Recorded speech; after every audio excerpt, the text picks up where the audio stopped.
آپ کو بہت مشکل صورتحال میں دھکیل دیں گے جہاں سے شاید واپسی آسان نہیں ہوگی. اس لیے آپ اپنی لیگل ٹیم کا، اپنے لیگل ترجمانوں کا انتخاب جو ہے وہ بہت سوچ سمجھ کر کریں. بٹ پرٹیکولرلی شیر افضل مروت کے حوالے سے بھی خان صاحب سے جو ان کی لیگل ٹیم ہے اس نے اپنے تحفظات کا اظہار کیا کہ ایک بہتر چوائس نہیں ہے. پھر یہ بھی کہا گیا خان صاحب کو اس لیگل ٹیم کی طرف سے جو 3 لوگ جا کے ملے کہ آپ کی لیگل ٹیم کے اندر کچھ لوگ جو ہیں وہ دونوں سائڈز پہ کھیل رہے ہیں، وہ کہیں نہ کہیں ملے ہوئے ہیں اور آپ کے ساتھ جو ہے نا وہ غداری کر رہے ہیں. تو اس طرح کی چیزیں. اب ادھر سے بھی شیر افضل مروت جو ہے وہ شعیب شاہین پہ غداری کا الزامات لگاتے ہیں، تو زیادہ وہ شیر افضل مروت کے والے سے تنقید جو ہے آج خان صاحب کے سامنے وکلاء کی جانب سے 3 وکلاء کی جانب سے کی گئی ہے. باقی اس کے علاوہ جناب نون لیگ کی سائٹ پہ بڑی انٹرسٹنگ اور کچھ بڑی فنی سٹوریز جو ہیں وہ سامنے آ رہی ہیں. عمران ریاض خان کے والے سے جو شہباز شریف صاحب نے پریس کانفرنس میں آج سوال کا جواب دیا، اس پہ ہنسی بھی آتی ہے اور رونے کو بھی جی چاہتا ہے کہ ملک کے وزیر اعظم انہیں پتہ ہی نہیں ہے کہ بھائی ان کے دور میں ایک ملک کے نامور صحافی کو اٹھا لیا گیا تھا غیر قانونی طور پر قانون سے ماورا بغیر کسی کیس کے ایک صحافی کو اٹھا لیا گیا تھا اور وہ 5 مہینے کے لگ بھگ جو ہے وہ جیل میں رہ کے وہ سزا کاٹ کے جیل میں رہا ہے، پتہ نہیں کہاں رہا ہے. تو اس کی انتہائی بری حالت کر کے اسے جب ہے رہا کیا گیا اور شہباز صاحب کہہ رہے اچھا مجھے نہیں پتا، یہ میری حکومت میں ہوا تھا، میری حکومت میں اٹھایا گیا تھا. تو یہ بڑا افسوسناک ہے. شہباز صاحب آپ دوبارہ وزیر اعظم بننے کے خواب دیکھ رہے ہیں اور آپ کی حالت یہ ہے کہ آپ کو چیزوں کا پتہ ہی نہیں ہے، یا پھر آپ جان بوجھ کے بھولے بن رہے ہیں، معصوم بننے کی کوشش کر رہے ہیں. تو مہربانی کیجئے، یہ قوم اتنی بیوقوف نہیں ہے، اس قوم کو اتنا بیوقوف مت سمجھیے.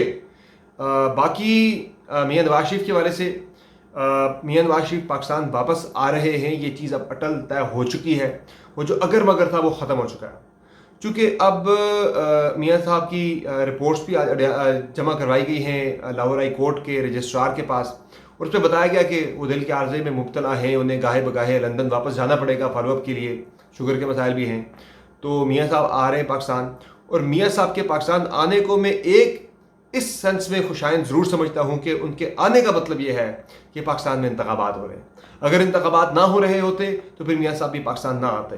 تو ایک جمہوریت پسند ہونے کی حیثیت سے مجھے تو بڑی خوشی ہے کہ میاں صاحب واپس آ رہے ہیں. کم از کم میاں صاحب کے آنے کی جو ہے یعنی کہ مجھے اشارہ اس سے یہ مل رہا ہے، میاں صاحب کا آنا یہ بتا رہا ہے کہ انتخابات کی آمد ہے ملک کے اندر. کم از کم پاکستانی عوام کو اپنا حق رائے دہی استعمال کرنے کا موقع ملے گا، یہ جو ان کا آئینی اور قانونی رائٹ ہے. لیکن اب وہ انہیں اپنی مرضی کے مطابق اپنی مرضی کے نمائندوں کو چننے کا انتخاب جو ہے وہ ملتا ہے، اختیار ملتا ہے. اس پہ بہت بڑا سوالیہ نشان ہے، چونکہ نہیں لگ رہا، نہیں نظر آ رہا کہ پاکستان تحریک انصاف کھل کے اس الیکشن کے اندر حصہ لے سکے. میں اس لیے کوئی تحریک انصاف کا طرفدار نہیں ہوں. بینگ اے ڈیموکریٹ، جمہوریت پسند ہونے کی حیثیت سے پاکستان تحریک انصاف ہو یا کوئی بھی جماعت ہو، تمام جماعتوں کو پاکستان کے سیاسی سسٹم کے اندر جتنی بھی سیاسی جماعتیں ہیں تمام کی تمام جماعتوں کو جو ہے عوام کے سامنے جانا چاہیے، عوام کی عدالت میں پیش ہونے کا موقع ملنا چاہیے. کسی بھی لیڈر کے اوپر بین نہیں ہونا چاہیے، الیکشن میں ڈسکوالیفائی نہیں کرنا چاہیے. 2018 میں میاں نواز شریف کو آؤٹ کیا گیا تھا، میں نے اس کی بھی مخالفت کی تھی کہ ٹھیک کام نہیں ہوا. اب عمران خان صاحب کو الیکشن سے باہر کیا جا رہا ہے، میں اس کے بھی سخت خلاف ہوں. سیاسی لیڈران جو ہے نا، انہیں سیاست سے باہر کرنے کا یا سیاست میں رہنے کا جو اختیار ہے، اقتدار یا اپوزیشن میں بھیجنے کا جو اختیار ہے، وہ پاکستانی عوام کے پاس صرف اور صرف ہونا چاہیے. کسی عدالت یا کسی جوری یا جج کے پاس یا کسی بھی ادارے کے پاس یہ اختیار نہیں ہونا چاہیے. باقی اس کے علاوہ شاہد حقان عباسی کی پریس کانفرنس ہونے والی ہے جناب اگلے 1-2 روز کے اندر، اور وہ مسلم لیگ نون سے باضابطہ طور پر الگ ہونے والے ہیں. میاں نواز شریف کے ساتھ ان کی جو ملاقات تھی لندن میں، اس میں کافی 2 گھنٹے کی ملاقات میں کافی باتیں ہوئی ہیں، اور اب وہ PMLN کے اندر مزید رکنے والے نہیں ہیں. اب شاہد حقان عباسی کے ہی کانٹیکسٹ میں آپ دیکھیں نا کہ مریض سے شاہد حقان عباسی الیکشن کانٹیسٹ کرتے ہیں، اور وہاں صداقت علی عباسی پاکستان تحریک انصاف کے بڑے ہی اسٹرانگ کنٹیسٹنٹ تھے. اس الیکشن کے اندر بھی پچھلا الیکشن بھی شاہد حقان عباسی صاحب وہاں سے ہار گئے تھے، پھر لاہور سے حمزہ شہباز کی سیٹ پہ انہیں جتایا گیا تھا. تو اس الیکشن کے آمدہ الیکشن میں بھی چانس جو ہے وہ زیادہ صداقت علی عباسی کا ہی مری سے نظر آ رہا تھا. لیکن اب دیکھیں صداقت عباسی کے ساتھ جو ہوا، جو میں نے مناظر ان کے دیکھے، مجھے نہیں لگتا کہ وہ الیکشن کے اندر حصہ لیں گے. پہلے غائب ہوئے، پھر تائب ہو گئے. اسی طرح سے عثمان ڈار پھر صداقت عباسی، اگلا نمبر شاید فاروق حبیب کا لگنے والا ہے، اس سے اگلا شاید حماد اظہر کا لگنے والا ہے. تو یہ چیزیں اس وقت ہو رہی ہیں. تو الیکشن کے آنے پہ مجھے خوشی ضرور ہے، لیکن کیا یہ الیکشن شفاف ہوگا؟ میرے ذہن میں بہت زیادہ ڈاؤٹس ہیں، میرے ذہن میں بہت زیادہ سوالات ہیں، اور ان سوالات کا جوابات شاید الیکشن کمیشن آف پاکستان کے پاس بھی نہیں ہے، کہ جس نے الیکشن کروانا ہے، جس کا یہ دعویٰ ہے، جس کا آئینی ذمہ داری ہے کہ صاف، شفاف اور غیر جانبدارانہ انتخابات کروانے ہیں، وہ شاید خود بھی یہ نہیں کروا سکے گا.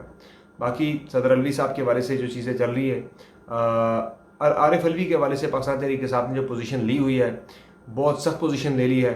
میرے خیال سے ایک بندہ آپ کو ایسا رکھنا چاہیے کہ جو آپ کے لیے پیغام رساں کا کام کرے. آپ کا کوئی پیغام کہیں پہ پہنچانا ہے تو وہ پہنچاتا رہے. اوفینڈ کر دیں گے تو شاید ایک جو رستہ آپ کے پاس واحد رہ گیا آفس، وہ بھی آپ کے ہاتھ سے نکلتا چلا جائے گا.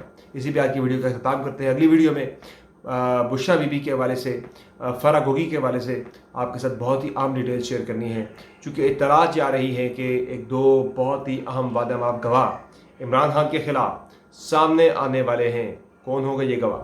کیا ہونے والا ہے ایگزیکٹلی؟ کس طرح کی گواہیاں آئیں گی اور معاملہ چل کیا رہا ہے؟ اس پہ ڈیٹیلز آپ کے ساتھ اگلی ویڈیو میں شیئر کریں گے. اجازت دیجیے. خدا حافظ.